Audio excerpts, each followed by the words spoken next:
on entre dans l'univers de Denis Chabroulet.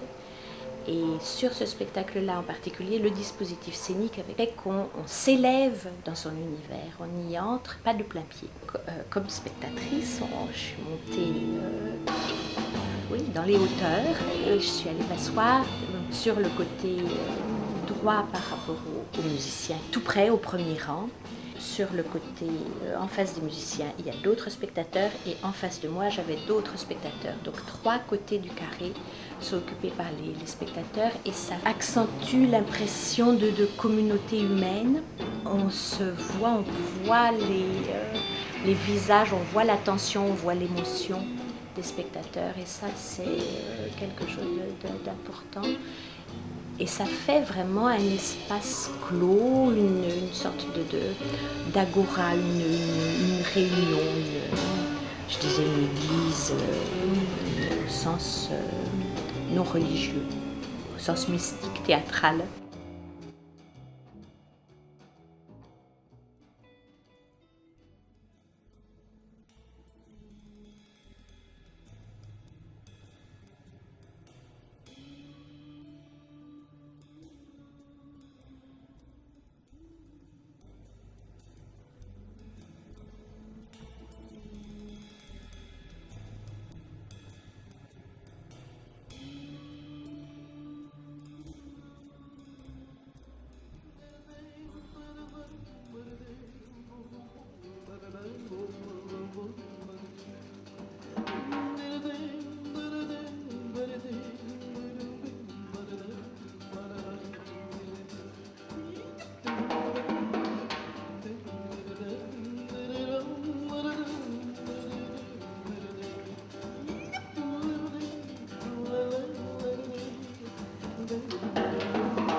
À un moment, un homme s'introduit dans ce monde féminin.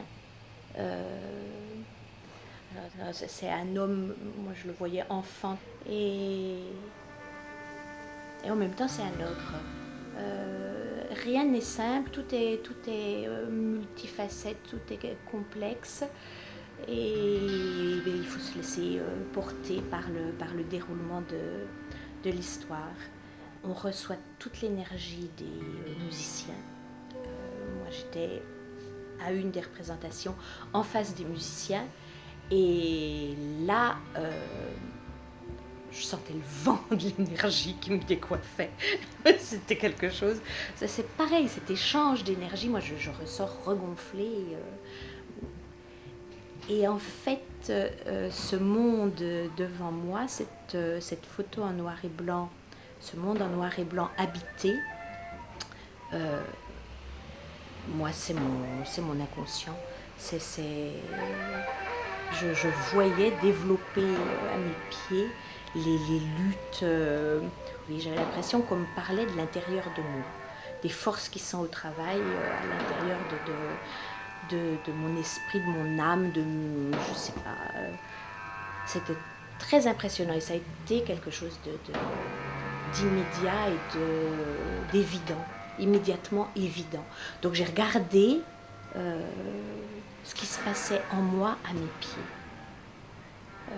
Comme dans un rêve, quand on vole au-dessus d'un paysage et qu'on n'a pas le vertige.